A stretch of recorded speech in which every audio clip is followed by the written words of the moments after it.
हमारे नुमाइंदे की रिपोर्ट के मुताबिक यूनियन कौंसिल शहनी के साबिका कौंसलर मलिक मोहम्मद इकबाल ऐवान और चक सरवानी की काविशों से चौधरी अरमगान सुबहानी साबिका MNA हल्का NH66 ने चक सरवानी नई आबादी में रोड की तामीर शुरू करवाकर आबादी वालों के दिल जीत लिए। हमारे नुमाइंदे इस वक्त मौजूद हैं, उनसे इत्तलात जानते हैं। जी आगाह कीजिएगा।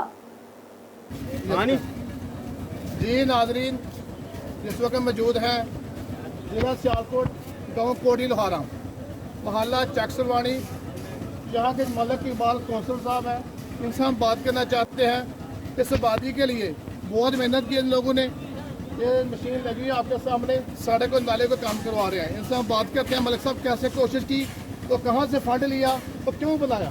जी मलिक साहब। जी इकबाल मेरा मैं चेले तो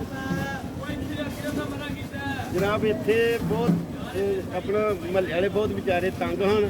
पानी सी चिक्कड़ सी ते घरों बाहर नहीं निकल सकते। मेरे को डेरे गए, मैं अगे भी इतने आना वा, मेरी बादी है तो पेश नहीं जाती। पहले तो दौर आ इमरान खान साहब का, तो सानू कोई किट भी ना कितों नसीब होई लवाने वास्ते। मैं ना महल्ले वालों लैके चौधरी साहब को टुर गया। चौधरी साहब की बड़ी मेहरबानी जनाब, रहती दुनिया तक उन्होंने दुआवां दें दे जिनी उन्होंने साडे नाल प्यार किया।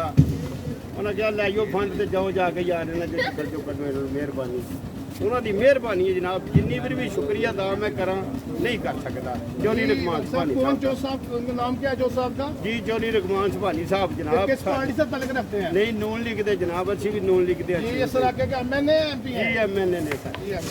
जी आप महल्ले वाले से बात करते हैं, क्या कहने हैं?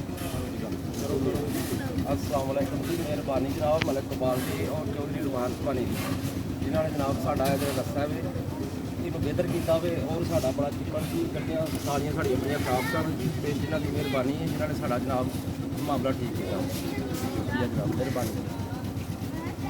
मैं मलिक इकबाल साहब का बहुत मशहूर हूँ। इन्होंने काफ़ी मेहनत की है।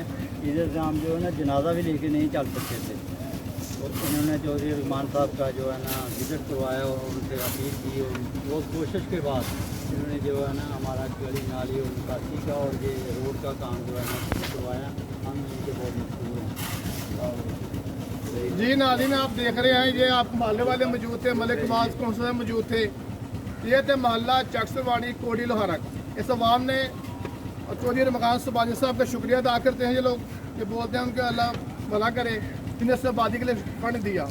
आप देख रहे हैं 12 न्यूज़ कोटी लोहारा, हाफिज मजीद रिपोर्टर।